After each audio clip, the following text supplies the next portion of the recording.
Hello, my name is Ari Redboard. Welcome to TRM Talks. Today we are bringing you live, as we just said, the biggest NFT drop of the year. No punks, no apes, no lions, but we are bringing Jennifer Lee, the head of compliance at Anchorage, Cody Berlin, the CTO at Autograph, and TRM's own Joe McGill. Couple housekeeping things. If you have to drop early, which would be crazy, but in case of emergency, TRM Talks will be recorded and shared. So no need for FOMO at this NFT drop. And the chat and the questions have really been off the hook lately. So please keep them coming and we will get to them as we move along. So GM, everybody, and let's go. As we dive in today, first of all, thank you all so much for joining TRM Talks. Thank you for having us. Thanks for having me. Awesome. Really, really exciting. And just have really been looking forward to this conversation.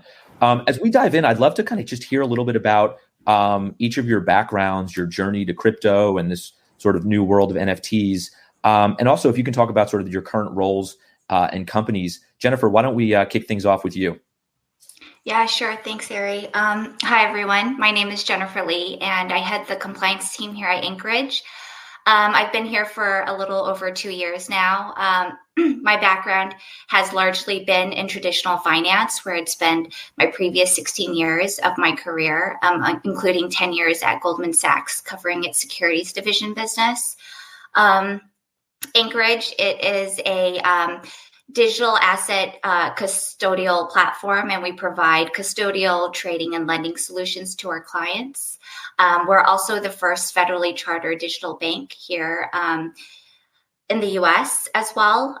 In terms of my journey into crypto, so back in 2019, I'd heard lots about crypto from friends and family, and I was really kind of itching to learn more about this exciting new asset class and technology. It sounded super revolutionary and exciting.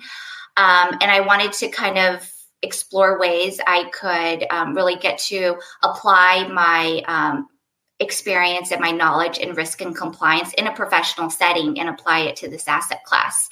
And that really took me to Anchorage. So here I am. Terrific. Yeah, thank you so much. And really kind of excited to hear about really all the really terrific work that you guys have done, even in the NFT space, which I know is probably not exactly what you dreamed of when you got there. Cody, would love to kind of hear from you as well on your journey. Yeah, thanks, Ari. So I'm Cody. I'm CTO at Autograph.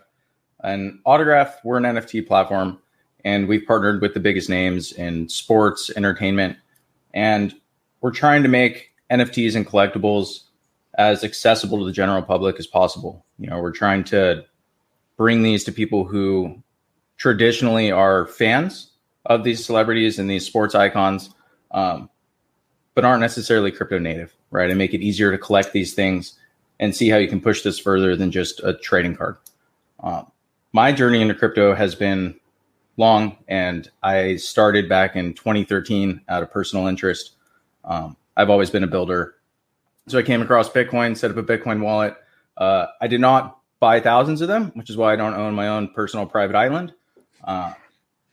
From there, when Ethereum came out, I started playing around. I was deploying contracts. And yeah, I have a long background in startups and building things and launching products. And when I got the phone call for this one and I got pitched this idea with Tom Brady, and it finally seemed like an opportunity to help bring crypto, into my mom and dad's house. And as someone who's been passionate about it for such a long time and has really been watching it evolve, I couldn't pass up on that. That's really beautifully said. I love it. Joe, would love to kind of hear about your role at TRM and then maybe sort of a little background in terms of your journey. Yeah, thanks, Ari. So I work on the global investigations team at TRM Labs, and one of our main duties each day is to work with all of our great partners and help them identify potential risks to their platforms, and also run on-chain investigations to try to create a trust and safety layer and rid out the very small percentage of individuals trying to exploit this great tech. My journey to crypto, I was with the U.S. government for about 13 years before joining TRM in June. from 2014 to 2018, I was with the U.S. Secret Service out in San Francisco. And so that's when I was first exposed to crypto and just got hooked to it. Was one of those guys initially that was trying to play the markets, buying high and sell low. And so I've gone through all those waves you experience in crypto. And so, excited to be at TRM and help support our partners.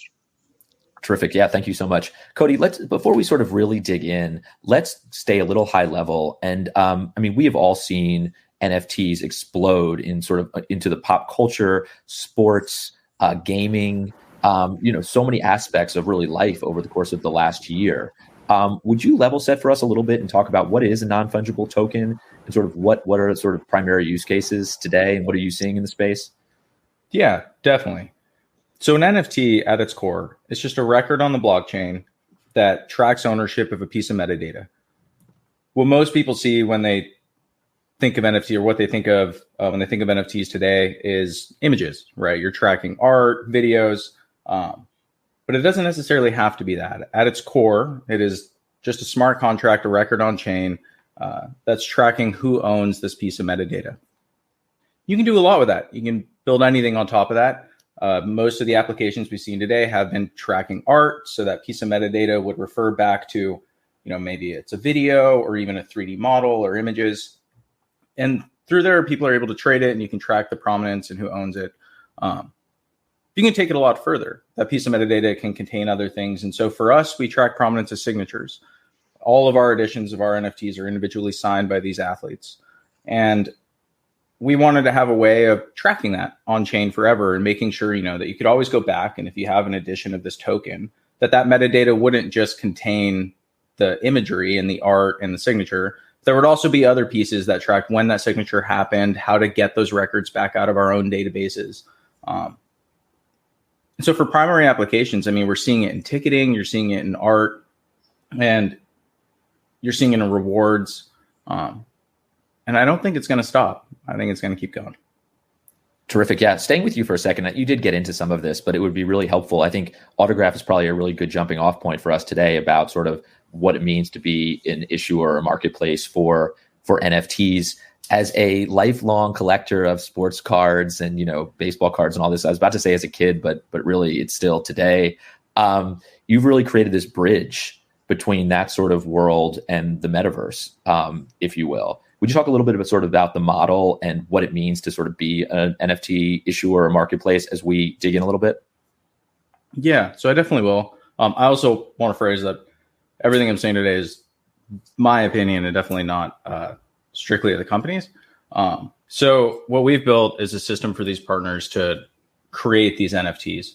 And what that entails, and that this is a lot of why we don't have our own marketplace. So these systems, an NFT contains everything from art to them being able to sign it, to them being able to generate that metadata, to issuing the token, to a final sale, right? And for us, and for me especially, when I look at an NFT, and I talked about this originally, I want to see how we can take this further than where you could take a physical trading card.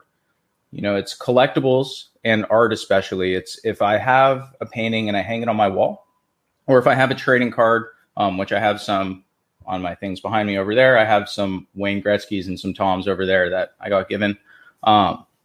If I have those cards while I have that collectible, that use case has already been solved. Me having that picture, that moment in time, that rookie card of Tom Brady.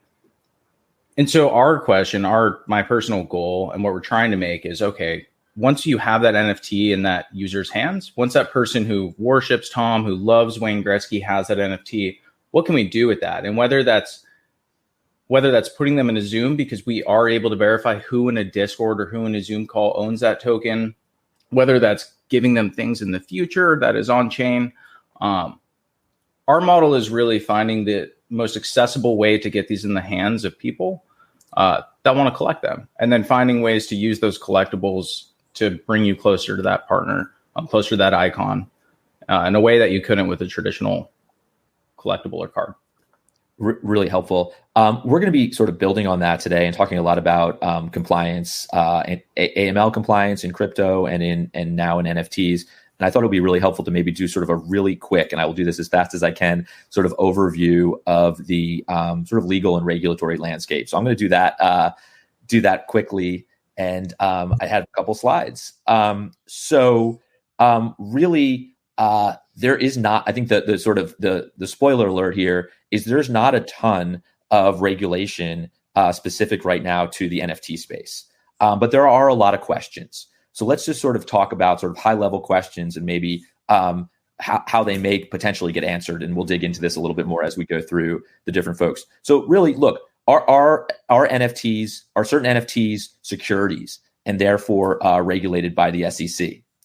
And the answer is essentially, look, you're going to do the Howey test, which is what you would do sort of with any sort of asset class or cryptocurrency.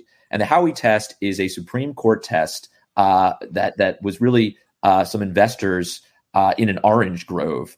And these were not farmers. They were just individuals who were investing in this grove. But ultimately, because there was an investment in money, that there was an expectation of profits from the investment, and that it was a common enterprise. And most importantly, because the profit came from the efforts of a promoter or third party, ultimately the Supreme Court said that those were they were investment contracts and therefore regulated as securities. And this is kind of the question that you would ask in the NFT space as well. And the question is whether or not a profit comes from the efforts of a promoter. In the case of Howey, these were not farmers. They could not ultimately grow the oranges. So they were just making an investment, and a third party would ultimately be the ones who would decide whether or not the common enterprise made money. Potential examples is we see fractional NFT offerings these days where you could buy a share of an NFT. That feels a little bit more like a security, right, than sort of a typical sort of buying a collectible of some kind. And there's a pending case, which is very, very in its very early stages. In fact, there has not even been a response filed, but it's called Friel versus Dapper Labs. And basically you had a plaintiff who said, look, NBA Top Shot is a security because under the Howey test, the value increases based on the success of the project or a third-party promoter. Again, super early stages, but I think we'll probably have more clarity on what this ultimately looks like. Look, are certain NFTs commodities? And then, and that would mean they're regulated by the CFTC. And a couple things we know, and a lot of this is, look, a lot of this is going to be speculation based on what we know about crypto at the moment, because while NFTs are obviously very, very different than cryptocurrencies in that they're non-fungible, they still are bought and sold and move on a blockchain. So we sort of do as much as we can in sort of extrapolating what has been done in the crypto space. And the CFTC has found that under the Commodities and Exchange Act, there's a provision that talks about all other goods and articles, all other things essentially. And the CFTC has provided guidance that Bitcoin and Ethereum, for instance, are commodities under the CEA. So there's a question here as to whether or not certain NFTs have some of the qualities here that are regulated. Sort of my favorite, are NFTs regulated or NFT marketplace or issuers regulated as money services businesses for anti-money laundering by the Financial Crimes Enforcement Network, FinCEN? And the answer is, look, if an NFT is being used as value that substitutes for currency under the Bank Secrecy Act, which is the U.S. anti-money laundering regime, then the answer is likely going to be yes for FinCEN. And sort of another way of describing this is if there's value that substitutes for currency, if you can move value using this specific NFT, then it is very possible that FinCEN would consider you a money transmitter, and a money transmitter is a type of money service business or an MSB. And MSBs are required to really build out a compliance program. And I know Jennifer is going to have a lot to say on this in a moment, which I'm way more excited than hearing me. But essentially, what that means is you have to register with FinCEN, you have to implement risk-based compliance, and you have to file suspicious activity reports. Is essentially build out a risk-based compliance function. just a couple more. Do U.S. sanctions apply to NFTs? Does the Office of Foreign Assets Control within the U.S. Treasury, OFAC, our sanctions regulator, require? Do they apply to NFT? Do those regulations? I think the answer to this is almost certainly yes. OFAC has made very, very clear that cryptocurrencies are the same as any other type of value or currency when it comes to applications of our sanctions laws. And I think NFTs almost take it a step further because OFAC has also provided some extensive guidance around art, the use of art for sanctions evasion, and has been very, very clear. And there's a lot of parallels, not only to crypto, but also to sort of the traditional art world when it comes to NFTs. So finally, U.S. state laws. Again, nothing specific on NFTs. I think that's going to be the theme when you're talking about regulations today. But look, New York and a number of other states regulate businesses engaged in exchanging, transferring, controlling, custodying crypto assets, right? And they're required to obtain a license and then also build out all the sort of regulatory, have all the requirements that we were talking about a moment ago when it comes to FinCEN. So, the question is, does this apply to NFTs? Not sure, but I think there's probably a lot of ways we can extrapolate from some of the regulations around crypto and some of the guidance that we've received from state regulators. And finally, the only one that has really dug into the idea of sort of how should NFTs potentially be regulated is the Financial Action Task Force, or FATF, which is sort of the UN of money laundering. It is a body made up of countries around the world, and FATF in its latest guidance specifically said that NFT collectibles are not generally considered virtual assets, which means they would not be regulated. But, and this is the big but, if they are used for payment or investment purposes in practice, then they may be virtual assets for purposes of being regulated. And if they are virtual assets, what that means, like cryptocurrencies, what that means are that issuers, marketplaces, those who sort of engage in the exchanging of NFTs and the custodying of NFTs could be virtual asset service providers that have to have robust risk-based AML controls in place, including licensing and transaction monitoring and all those sorts of things. The interesting piece of this is that the use case that you're going to hear about today is almost entirely that, right? Used for payment or investment purposes in practice. So even though they may say, hey, these collectibles are not necessarily virtual assets, right now the use case in practice, a lot of them may in fact be. And finally, really, in terms of just a global regulator that has actually kind of weighed in at all on this is the South Korea's Financial Services Commission has sort of just come out, at least in sort of agreement with FATF, that collectibles per se are not, but have not necessarily taken that next step to say, well, there are certain characteristics of NFTs that could be considered virtual assets or regulated. So I'm gonna stop there. Because again, really wanted to get to the panel, but I thought it was important to kind of lay out as we're talking about building compliance. What are the regulations out there, and how do we deal with them? And Jennifer, let me kind of go to you now, because you really are at the tip of the spear when it comes to sort of building out a compliance program in the crypto space. And I'd love to kind of hear how you personally, how Anchorage is thinking about building out that compliance function for crypto, but then also how you're thinking NFTs sort of fit into that mix. Yeah, thank you, Ari.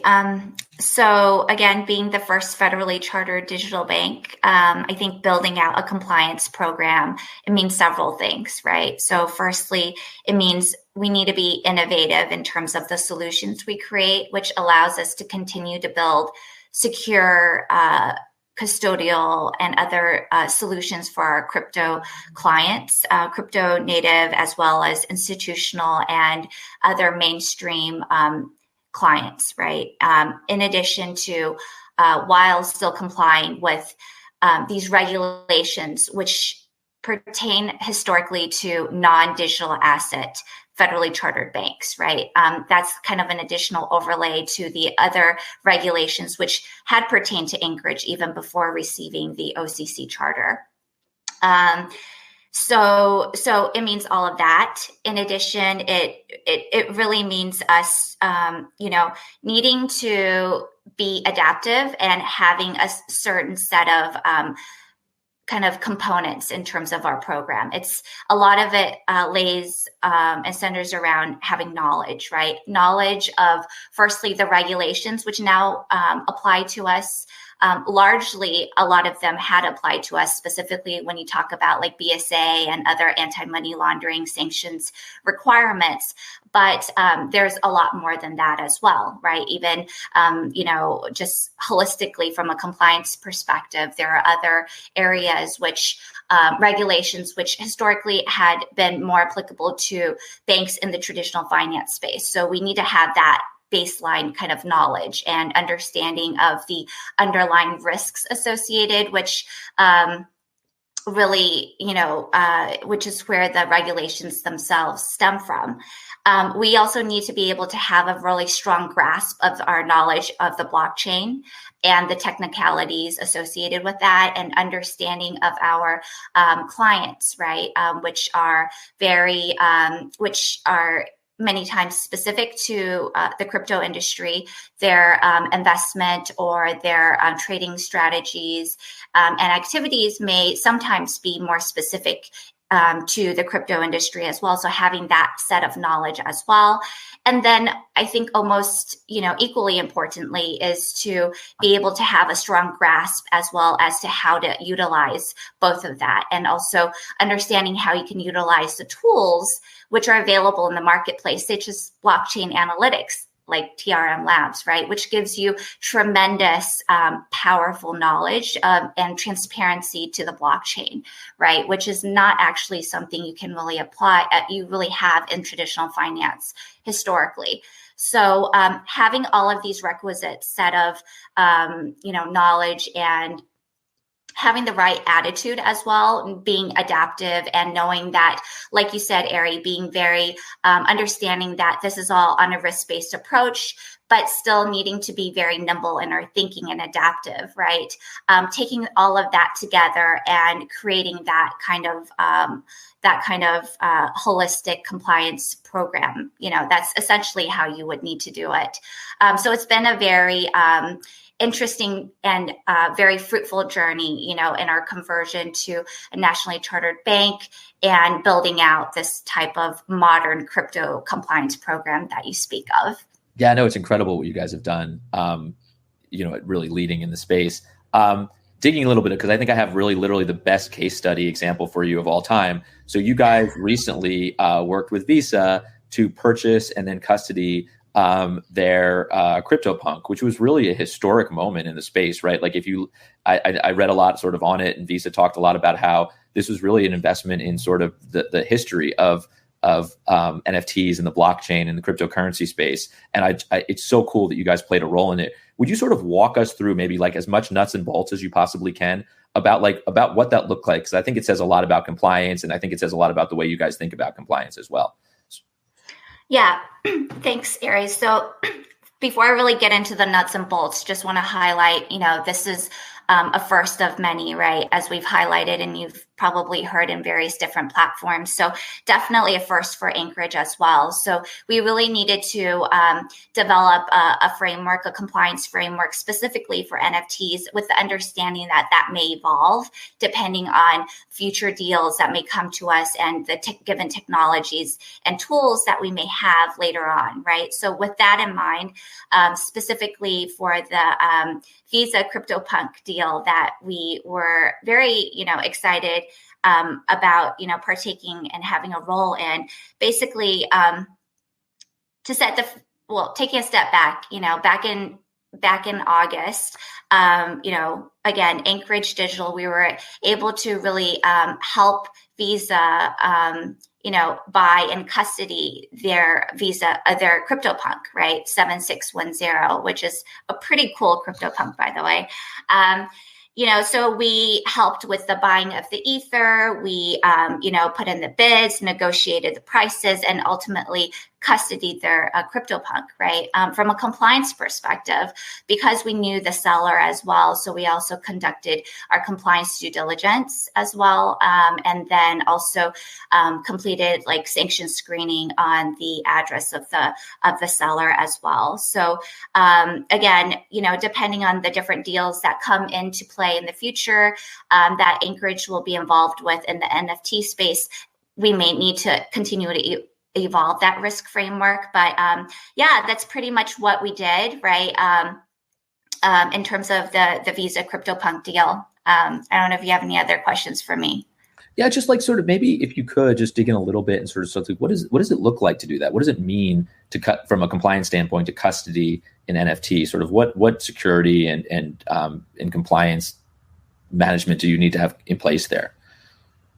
Yeah, so we worked very closely with cross team with various different teams on the product side, legal, compliance, operations as well, and the security team to really assess like how we were going to go through the process, right? So to ensure that from a compliance framework, we not only from a money laundering perspective, but other areas of risk and compliance measures were accounted for, right? And essentially, starting from the negotiations, understanding how that was going to happen, understanding how we were going to negotiate and how the transactions between our how we were going to basically help them buy the ether and put in the bids, and the whole process compliance was very much a part of, right?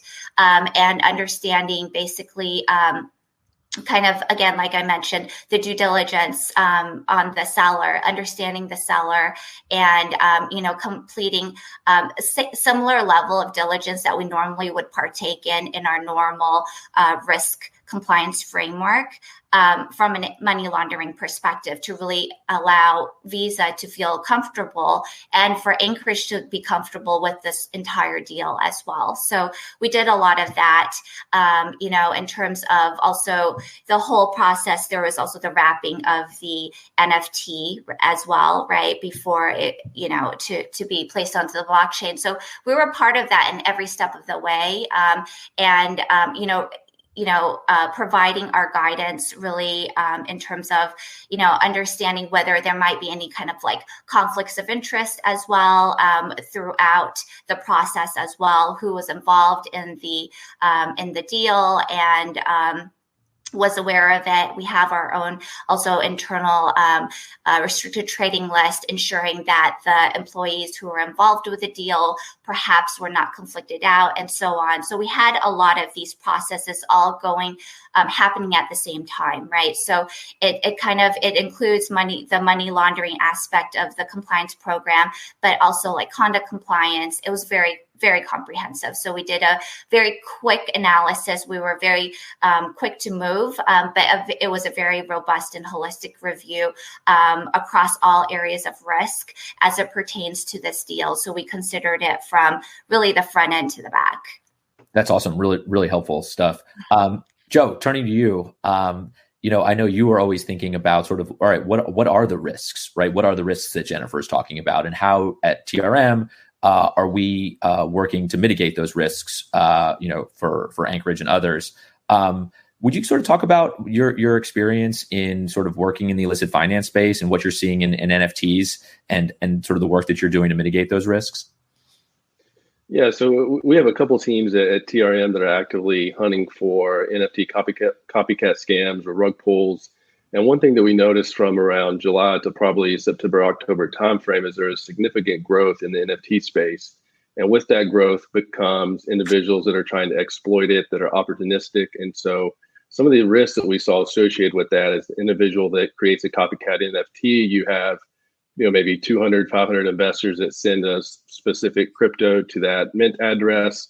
No NFTs were given, and then those attackers attempt to cash out the proceeds to an exchange. And so what TRM tries to actively do is get those addresses updated in our system as quickly as possible, so our partners will be aware of the exposure. And so those are one of the probably top two common trends that we saw from that time frame. And then over the last 30 days, we've seen some interesting things with smart contract exploits where NFT wallets are drained or seed phrase compromise through social engineering tactics. So there's a lot going on, but we're trying to actively stay ahead of the scammers out there for sure. Yeah, no, it's been really extraordinary to watch, and TRM has some unique capabilities and coverages when it comes into the NFT space. Would love to kind of just dig through some examples of recent cases, investigations that you've done. I think you've got some great examples for us. Yeah, so we've monitored a few different trends, and of course, this is not going to cover every trend that we're seeing out there. Just a few to highlight to our audience today. So some of the trends that we're seeing, of course, we talk about our rug pulls where individuals claim they're going to be launching an NFT product, and then all of a sudden, once the mint closes, they run off with investor funds. And that was something that was becoming pretty common over a 2-month period, I would say, from July to September, August timeframe. And then we saw some crazy things for the first time where contracts were developed to where individuals would click mint and then approve a transaction where anything in their wallet would be swept out. So if they were holding NFTs, if they were holding various types of crypto for that specific chain, it would just be swept out and go directly to the attacker's wallets. The other thing is the copycat NFT. So if you see Joe NFT launch and then you have a legit Joe NFT launch, we would see scammers would start spamming Discord or social media channels, trying to direct would-be investors to those fake websites so they could steal their money. And then, lastly, another trend that we're seeing are peer-to-peer scams where we're having individuals report to TRM that they went to Discord and they tried to engage in a peer-to-peer transfer of an NFT. And one way we're seeing these scams take place is the individual will say, hey, I'm going to go ahead and send you X amount of crypto now. I'm having trouble getting the rest out of my exchange. If you can go ahead and send me the NFT, I'll send you the rest. And so that's one of the trends that we're seeing on the peer-to-peer side. Just to walk you through a contract exploit we were talking about that happened back in August. So you have a great project like this, your Aurora project launched on August 31st. And right before it happened, there was a spam, a large amount of spam that was going through Discord messages, Twitter, and other social media platforms saying that there's providing the actual link. The link ended up being a fake website that coincided with the exact launch date of the true project. And this was one of those malicious contracts. So once the users would go to the website, click connect their wallet, they click mint, and then they approve the transaction, everything in their wallet was swept out. And so we saw some crazy things happen from this specific case where there was a lot of high value NFTs that were just taken from the wallets once the individuals click mint. And this just shows you the overview of how this would look in TRM for our partners. And what was interesting about this specific case is the attacker that was able to sweep a lot of these high profile NFTs wasted no time and actually started selling these NFTs to individuals that had no idea that they were part of the Aurora hack because it happened so fast. And so if you think from our partners' perspective, we had to work really fast to make sure that we were keeping up with all these illicit NFT sales that were happening. And it brought another question, how do exchanges or our partners handle individuals that purchase an illicit NFT unknowingly? So I think we've seen a lot of really interesting questions that pop up over the last few months on how to handle illicit transactions. And what was also crazy about this specific case is we saw the first time a chain hop from an illicit NFT sale. So these individuals chain hopped over to Ethereum and then used various DeFi protocols to swap the coins where they're still holding to this day. And then lastly, just a quick one. So several months ago, there was a very large DeFi exploit. And what we had noticed is that a very high profile, blue chip NFT Bored Ape Yacht Club was stolen by the attacker. And the attacker was able to offload this NFT at least 2 different times throughout the process and was able to make money. And they stole that NFT from the actual protocol that held the funds. So it was really interesting to see that actually take place. And so we followed this specific case, multiple hops out, and to this day, there's an individual that's holding this NFT that has no idea that it was probably associated with a former attacker. So that's another one of these trends that we're seeing is, unanswered questions of what happens to NFTs if scammers or attackers hold them at one point. Does it make them more valuable? Does it make them less valuable? So some interesting questions and some problems to work through for all of our partners for sure. No, Joe, thank you so much. That was really, really helpful. And I think what we're seeing there is really the evolution almost too of sort of things that are sort of scams and rug pulls and the like to really what looked a little bit more like programmatic money laundering in some of those last or that last example, to be sure. So yeah, no, thank you so much. And it's kind of amazing to see what's been going on in the NFT space and illicit finance for the last, really just several months. Cody, moving on to you and just sort of like taking all of that, all those risks kind of in mind and really what Jennifer talked about and the way they build out. How are you guys thinking about compliance at Autograph as you really build out sort of that issuer, building an NFT issuer essentially really over the course of the last year, which is pretty extraordinary. I mean, everything that we're talking about is really top of mind for you guys. Yeah, definitely. And Jennifer used a great word that I really liked, which is staying adaptive. For us, it's been exactly that. We built our initial product offering in 6 months. It was over the past year. And yeah, as everyone knows, the regulation and kind of how even just NFTs have evolved over the past year, it's exploded. And it looks a lot different today than it did last April. And so we've had to stay adaptive. For us on the compliance front, number one, and in my opinion, I'd say I'm backed by what I think is the best legal team in this space. Other than TRM, for sure. Other than TRM. Well, I don't know. All right, we'll say you're even. How about that? We'll just call it even here. So awesome. Yep. So neither of you murder me after the call. But no, I truly feel that our legal team is, if not like one of the best in the space, and the amount of time that they spend being adaptive and staying on top of this stuff and talking to other people. And, it takes a lot to keep track of everything that's moving. And then, yeah, for us, our initial launch, most of our NFTs up until this point have been partnered with DraftKings. And so we've been fortunate enough to be able to leverage a lot of their existing rails for compliance and, KYC and all those fun things. But then as we've done other things for Halloween, we did a non-custodial NFT, and we do have a way to connect a non-custodial wallet to an account on our website now. And for us, and this ties back into what Joe was just showing on those slides, we put multiple things in place before we did that, and we really thought it through, and we talked to TRM and multiple people, and we ended up implementing, TRM and other screenings in the middle. And my philosophy and our philosophy has definitely been to try and be as forward-looking as possible. And that for us, that's not, doing the bare minimum. It's, if anything, being overly aggressive, even if that means more man hours or more labor. And so, yeah, every wallet that gets connected gets screened. We have those turned up really high. And to Joe's point of what happens to those users who accidentally have scammed NFT in their wallet and their account is now flagged trying to connect to us, we manually review everything. And so it's, we don't just assume that if something is flagged, it's one thing or the other. We do go through and manually review everything, and we go and look at the transaction that caused it. And we do err on the side of caution more often than not.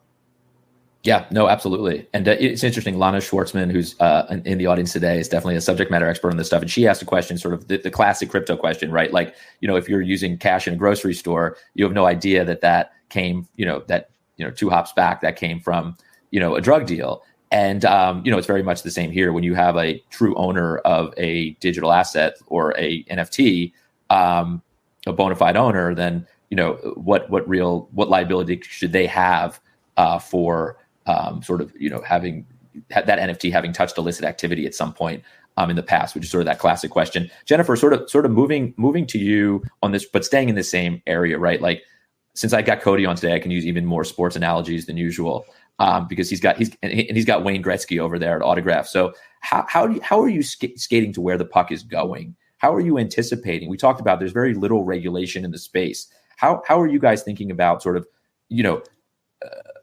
I guess building compliance for a future state or building compliance for regulation that's not yet in place? Yeah, that's a great question. It's kind of like the $1 million question right now in this entire space. in general. But I'd like to think of it kind of like going back to basics and like the first principles kind of mentality, right? Really understanding the underlying risks, such as the question you just mentioned that came from the audience as well. So there are some of these like underlying questions and risks that regardless whether it's an NFT or any traditional assets, those risks are generally the same, right? And, understanding like what kind of regulations and the regulatory landscape that we're operating under, which, Ari, you've done a great job highlighting at this moment in terms of NFTs, understanding all of that. And then, being adaptive, right? And really understanding that this is a ever evolving space, at least in the near term, is going to be changing very quickly. So being able to like recalibrate quickly, right? Being nimble and, but all of that is taken upon many of the things I mentioned before, again, knowledge of the risks and knowledge of the blockchain, knowledge of the tools and the process and controls you have at hand, and understanding how to utilize them. Having a strong grasp of all of this will help you to navigate quickly and swiftly as you have new processes and data, new information that comes available to you. And I think that's really the way you can really successfully operate in this kind of an environment that's changing so rapidly. That's awesome. No, really, really helpful. It's interesting. A lot of questions that we're getting in the chat today are sort of, or in the Q&A are really practical stuff. So, and there was a question earlier on, I think like the first question we got about like kind of how is this done or how does this all work? So I'm going to do something wild right now, and I'm just going to share my screen and try to answer that question, showing a little bit kind of like of what Autograph is about. So bear with me while I do that. So this is the Autograph site. And essentially, you jump on here and you are able to explore a little bit. You see some cool Tom Brady stuff. You see Derek Jeter, who's my favorite guy on their site. And a couple weeks ago, I bought this Simone Biles mystery container, sort of like a pack as I see it. And what it does is ultimately you click on it, and then as Cody explained earlier, it kicks you over to the DraftKings site, which is really the sort of marketplace partner. Is this, Cody? You should really be explaining this. You're doing an excellent job. Doing all right job. Okay, so it kicks you over to DraftKings, and then what I thought I would do, which would really be fun, is just go ahead and open this pack, and I have no idea really what's going to pop out. But one of 25 things. Okay, yeah, and maybe you want to explain when I do this what's going to happen here. Yes, so when you open that pack, yep, it says confirm it, and you should see a pretty animation of it opening up. Yep. Are you able to see all this? Yeah, we can even hear it. Cool, that's awesome. And you're about to get one of 25 NFTs. So you did get a carbon, which is the most common rarity that could be in that pack, but it's still a pretty sweet Simone Biles NFT. That's awesome. Let's see if we can actually. No, we'd have to probably go back to Autograph to actually or view portfolio. You can probably see it in there too. Awesome, and this is what it looks like. It's this Simone Biles animation, and she's amazing. So that's very cool to have. And I'm gonna come off of this and stop sharing. And then the way those work, there's this whole there is this whole mechanic where, because there's the different rarities within that pack, completing different sets of those there's like a point in time where you're supposed to complete different sets of those. And then we take a snapshot and there's this whole statue thing that happens. But yeah, it's at the end of the day, what you just got is an NFT. Right. And so there was two different ones there. There was the pack that you had, which was an NFT. And then what actually came out of that pack is a separate NFT. Yeah, no, that's really, really cool. We'll get a little bit more into how you do this in a moment. But yeah, no, I just kind of wanted to show that because I think we talk all the time about like what these sites look like, why you need to have sort of compliance. Because look, I mean, I bought this NFT and then sort of what are all the sort of possibilities with it. You saw that there's the ability to, I opened it. I could have sold it without opening it, which maybe there's greater value. I don't know. Now that I have this common, we'll see. But it also transfers value potentially, right? There's a secondary market, and that's sort of all the things Jennifer, I think, and you were getting into in terms of building that out. And potentially has a lot of the risks around it, or some of the risks that Joe was sort of highlighting. Joe, going back to you in terms of some of those risks. Look, I mean, I think we're seeing literally in real time sort of these emerging technologies which bring emerging risks. Sort of what is top of mind for you right now? I know it probably changes day to day or week to week. I know that's kind of how we're keeping up with it at TRM. But what are sort of the emerging risks that are most top of mind for you today? Yeah, I think it will be interesting to see how the NFT collateral market plays out. If you think about maybe a stolen NFT or an NFT that's bought with hacked funds, what happens when those NFTs get staked and the individual receives collateral back and now able to move those funds on chain. So that's one of the emerging things. Trying to think ahead to see how it'll play out. But the exciting thing about crypto is that you learn something new every day, and so I'm sure that we're gonna all learn at the same time a new topology that drops. But the overall theme is that I'm not too worried about an increase in illicit risks. It's very small on the NFT side, but it's just something for us to monitor and keep an eye out for sure. Terrific. Thank you so much. Jennifer, just a couple things. One, we had a really good question earlier that I got to too late because I'm a terrible multitasker around how you actually custody the super cool Mohawk green-eyed 7610 Cryptopunk. Are you using cold wallet storage? Could you sort of go through the mechanics of that a little bit? Yeah. So, like I mentioned, we basically we had to wrap it right with the ERC 721 right as well onto the blockchain. But basically, we don't use we use what we call smart storage. So a similar type of kind of technology that we use on our Anchorage platform, essentially as similar to any of the other assets that we custody. So yeah, that's, I think anything more technical that you need from me, I would probably need to pull in someone from our Eng team. And staying with you for a minute, because I think this is sort of really interesting. And there are a couple questions that get to this. Matt Tolbert asked about use cases, but you're a compliance professional, right? You're head of compliance at a really important sort of piece of the crypto industry.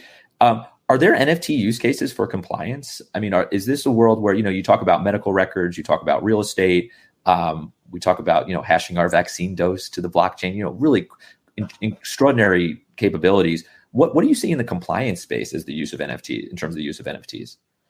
Yeah, I think it's a really great question, and I think it's a little bit too early on to really assess like the amount of impact that NFTs can be used and utilized as part of the compliance program, because inherently there's a lot of sensitivity in terms of how a compliance program is built.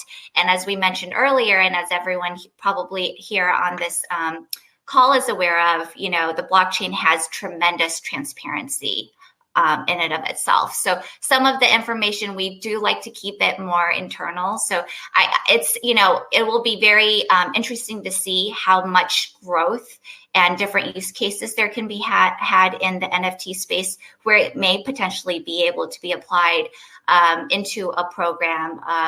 But my team at Anchorage is, they're super talented. The compliance team is composed of very talented individuals. We range from people who are very crypto savvy to people who come from also traditional finance. So we talk about this a lot, actually.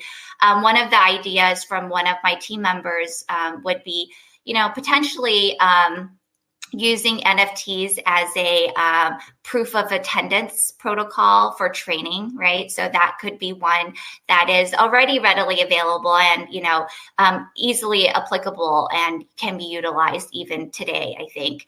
But yeah, really excited to see long-term wise other use cases for NFTs in a compliance program.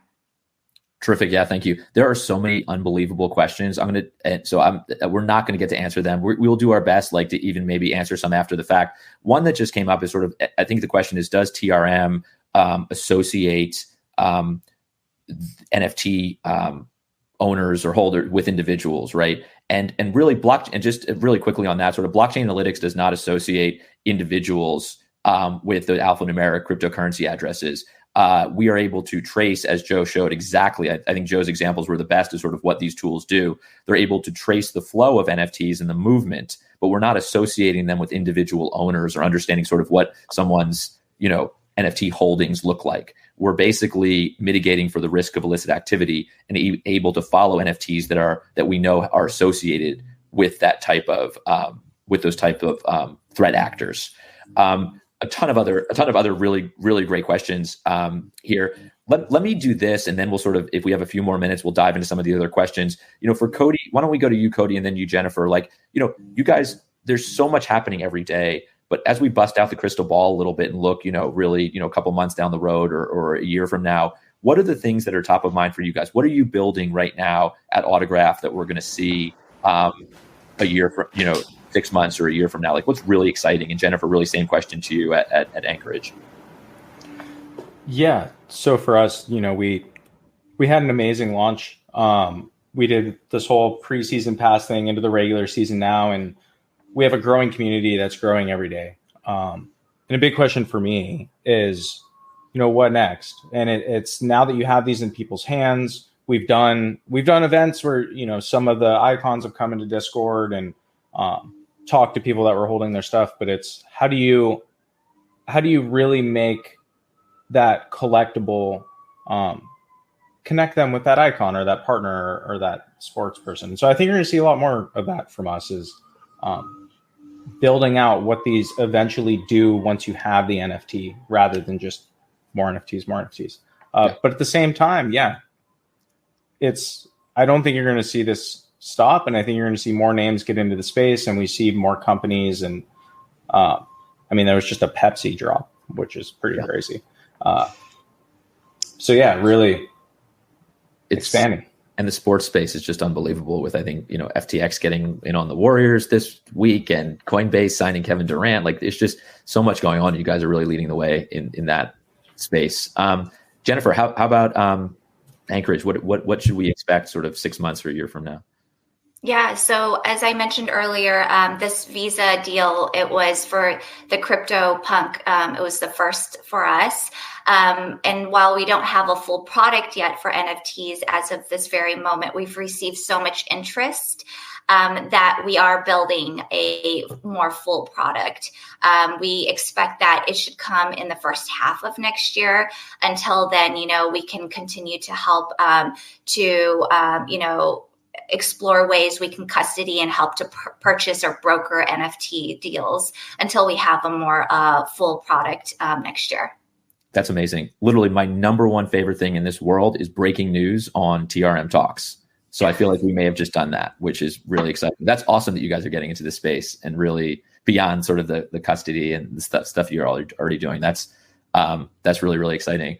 I'm going to try a quick one from the Q&A. Joe Chicolo asks a really good question about trade-based money laundering and NFTs. And what really is cool that happened is Amelia, I think, sort of semi-answered it, even though she wasn't intending to. And I think that the nature of anything that you can transfer value at the speed of the internet, I think you have those sort of trade-based money laundering vulnerabilities potentially. I think to Joe's point, it's a very small fraction of the overwhelmingly licit sort of, and growing NFT ecosystem.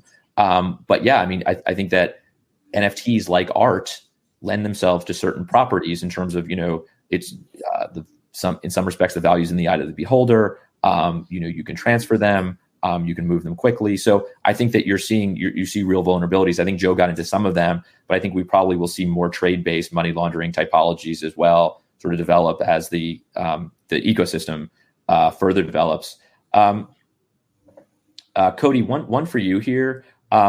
What companies or industries are most at risk in your mind from this sort of mainstream adoption? We talked a little of NFTs. We talked a little bit about sort of trading cards. I've kind of always seen this as something that can bolster kind of existing properties, right? That can sort of exactly what you guys have done, right? You've taken iconic properties and you've bolstered them through this technology. What are your thoughts on that? Sort of, is this an assault on sort of the sort of the Napster moment for baseball cards? Yeah, no. So I definitely would be very hesitant to say that like any specific company or any of the companies are necessarily at risk, right? I think that NFTs and the way we've seen them be used, and the way we've used them has been additive and been exactly to bolster existing IP and existing companies and existing brands, and to allow them to connect in a way that they weren't before. I would be very hesitant to be like, I don't think it's ever meant to attack a specific company. And all we've seen is companies embrace the tech and partner with existing NFT platforms and try to figure out how they can use it. Ultimately, NFTs are just a tool. No, absolutely. We are running out of time, and before we do, I really wanted to thank you guys really for joining us and for this great conversation. I think there's the crazy part of NFTs is like you can have so many discussions around them. We didn't get into the community building that's been going on around NFTs and these drops and all the sorts of things that are going on, because I think we really wanted to focus on compliance today. But Jennifer with the Cryptopunks and Cody, with Autograph, you guys are building communities when you're involved in these things, and it is it's really, really extraordinary. So to that end, and literally the first question was, how do you mint an NFT? So to that end, TRM wanted to thank you guys. So the picture in my background, we took each of your individual NFTs and these images, and we minted them on OpenSea. So after this call, you can confidentially get me wherever I need to send them to you. So you have now your own sort of TRM Talks NFT avatar, going forward to kind of celebrate this conversation and this discussion. So thank you guys. Thank you guys so much. And thank you for joining us. And I really would love to have you back on to just continue this conversation sometime soon. Definitely. Anytime. Thank you for having us. Terrific. Thanks for having me.